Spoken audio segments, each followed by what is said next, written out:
Hey, what's the word, players? Do you remember a while back on the 2xKO Twitter account, they showed this Alawi combo, and alongside it, they showed the traditional inputs and how everyone got mad at them? Yeah, that was quite a ride. It's funny because that whole time, it actually made me think of a story in the Bible. That story being the Tower of Babel. I will explain in just a moment why I made that connection, but it will probably help if I provide context first.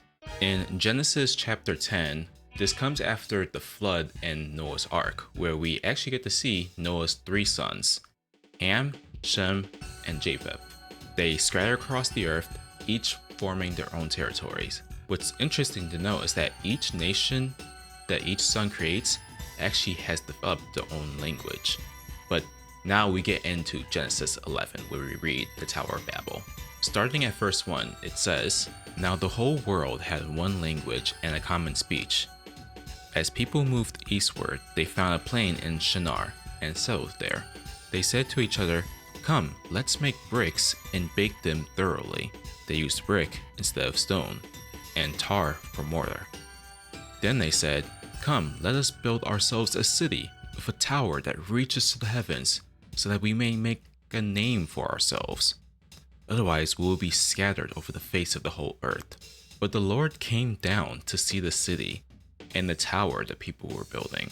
The Lord said, 'If as one people speaking the same language they have begun to do this, then nothing they plan to do will be impossible for them. Come, let us go down and confuse their language so they will not understand each other.'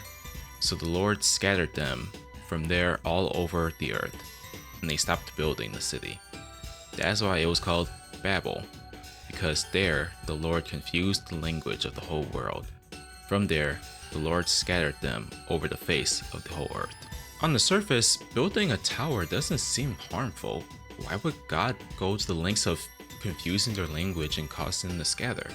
Well, it's because their plan went against God's plan that he set earlier, which was to be fruitful, multiply, and replenish the earth.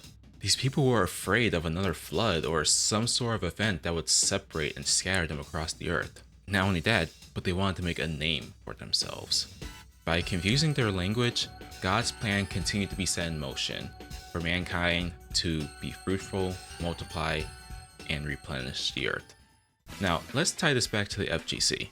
Fighting games are diverse both within the games themselves and the players, but what's really interesting is that though a lot of fighting games share similar things, a lot of the games themselves actually have their own communities and language. So I'll take myself as an example. As someone that grew up playing fighting games, but the single player content, it wasn't until Smash for Wii U that I started getting to the more competitive scene. It took me a long time to realize that the language between the Smash community is very different from the greater FGC community.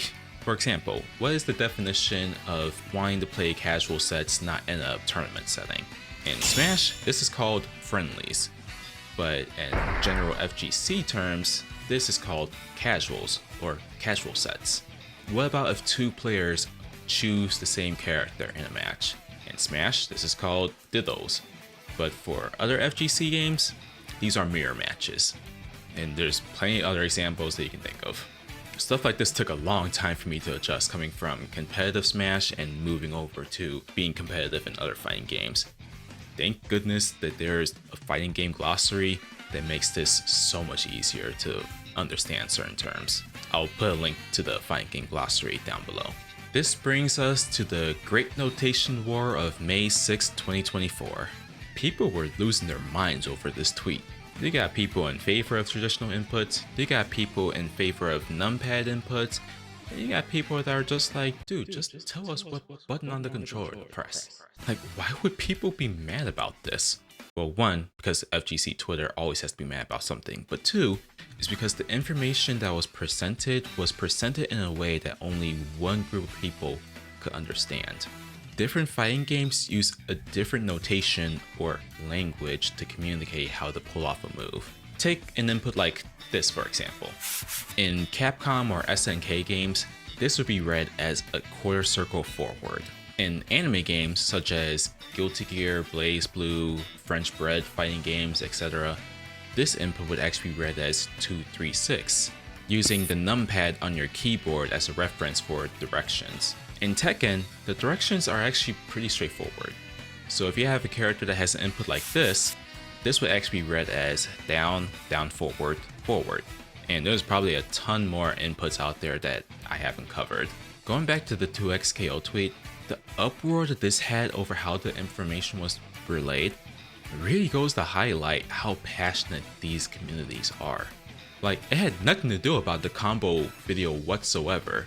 It really just came down to a new IP choosing to relay information in a way that one group of people could easily understand, but for others, they felt left out, excluded.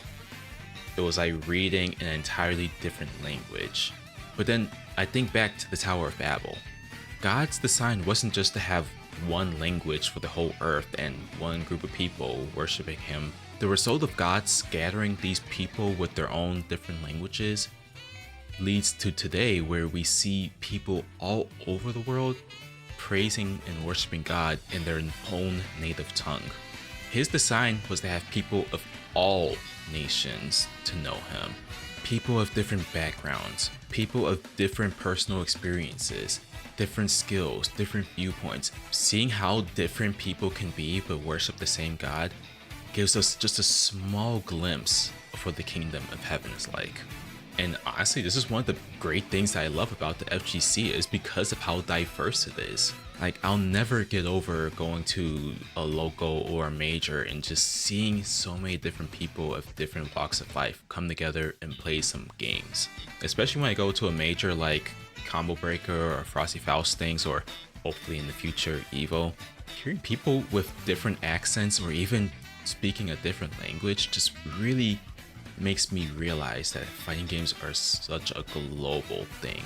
So really, the whole argument about which input method is the best really isn't necessary, because the fact that we have all these different options and are still able to communicate the same thing is what makes the FGC beautiful. And it would be very reductive to just boil it down to just one thing.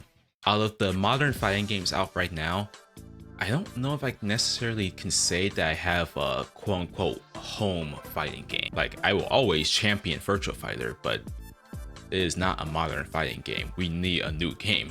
Please, Sega. So, I mean, I guess the closest I would probably say would be Grand Blue Fantasy vs. Rising, because it is a great game. Also, there was a free edition, so you can literally try it without buying.